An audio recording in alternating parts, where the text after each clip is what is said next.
Editing Canadian English, the third edition, also has an excellent chapter on compounds and hyphens.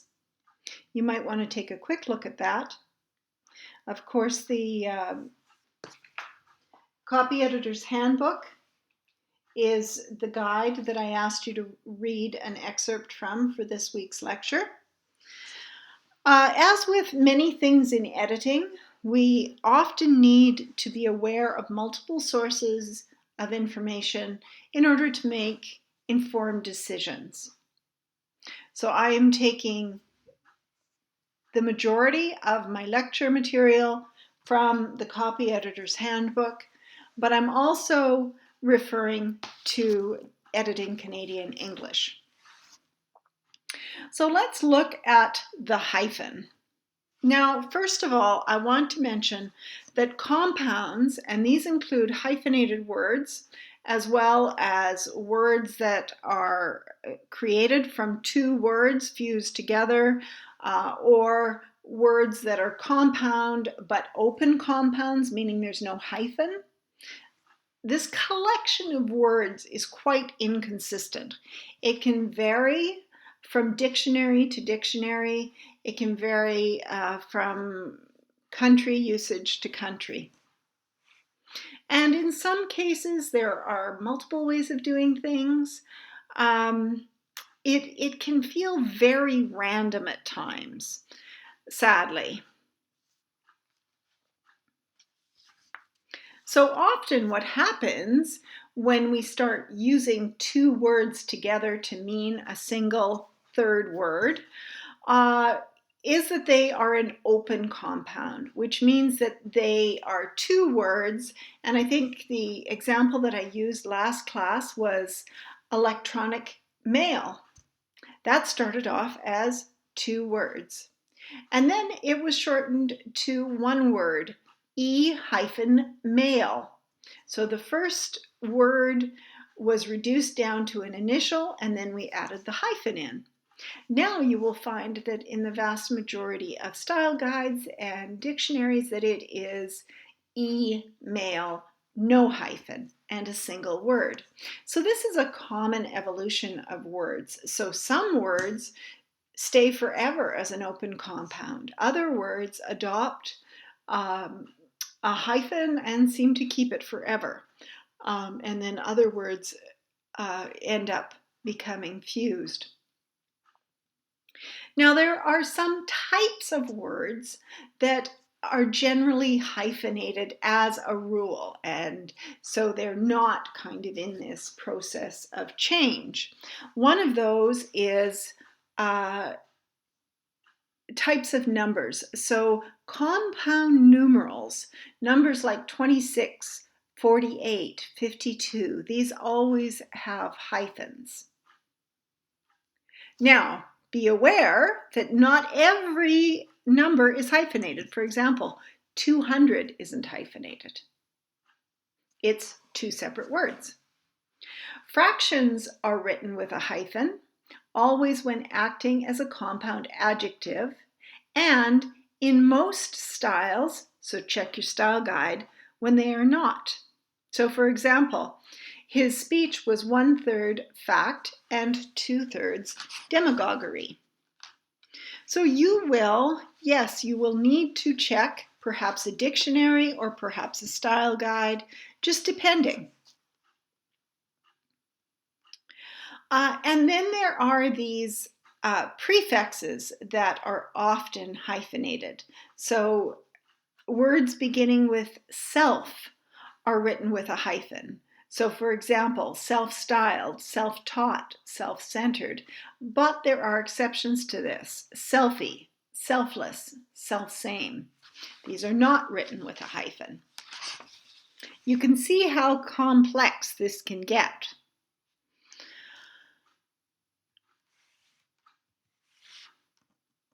And then the hyphen is used in some expressions of family relationships. So words like great-grandfather or great-aunt, also son-in-law, and so on. Most compounds beginning with X and pro are written with a hyphen. Pre is followed by a hyphen only when it is used with a proper noun or adjective. So for example, ex-president, pro-British, pro-gun control, pre-Christian, but prerequisite has no hyphen. The hyphen is often used in compounds containing prepositional phrases. So prepositional phrases begin with a preposition like in or to. So mother-in-law, face-to-face, heart-to-heart, these are all hyphenated.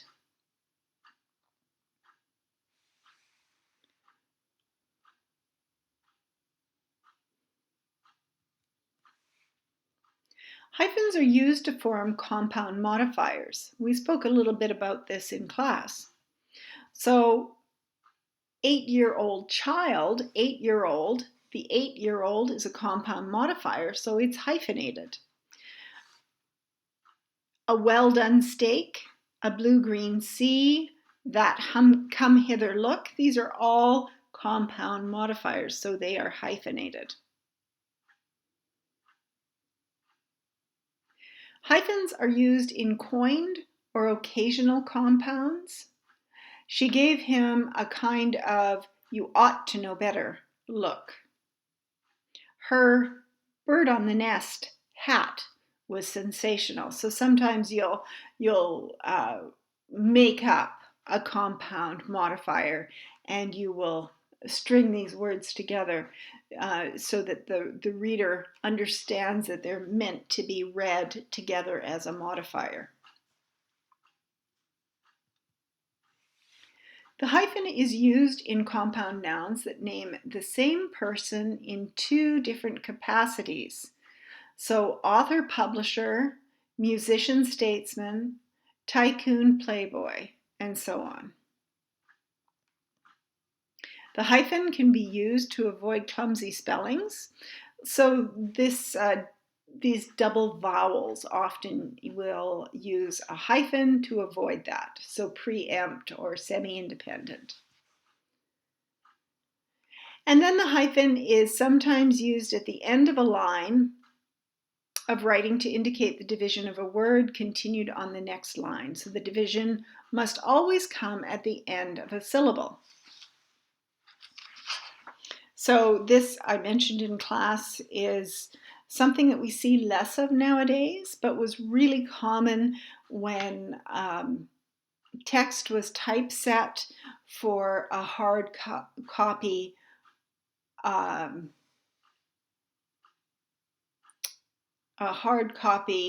medium. So for example, a newspaper where the columns are quite narrow and justified on both sides, you can imagine how if you were using full words, you might end up with some really strange spacing there. So the hyphen was often used for that. There are 3 exceptions to the usual rules for hyphenating compound adjectives. So when the attributive adjective is a common open compound, a hyphen is rarely used. So for example, income tax refund. In this case, income tax is used as a modifier.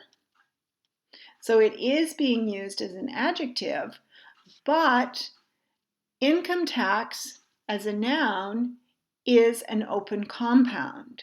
So when we start using it as an adjective, because it's already a common open compound, we don't add a hyphen in there.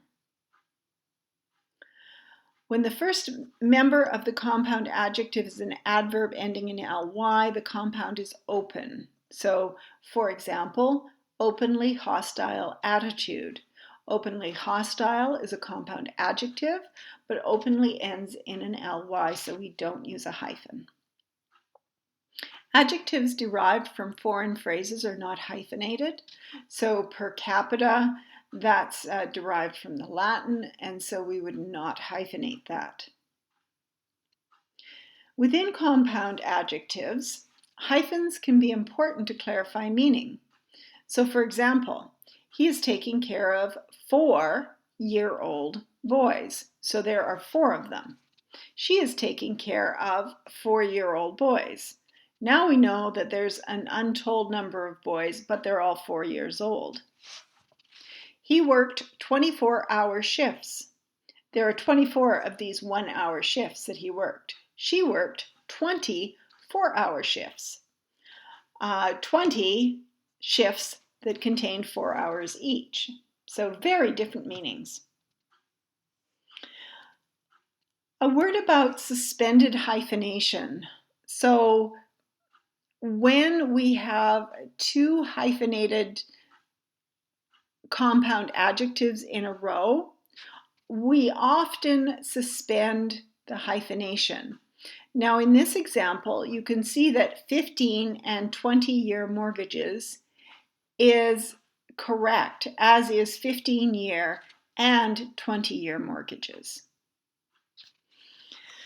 So in the first example, we've left off year with the assumption that, okay, you can see that this construction is coming up.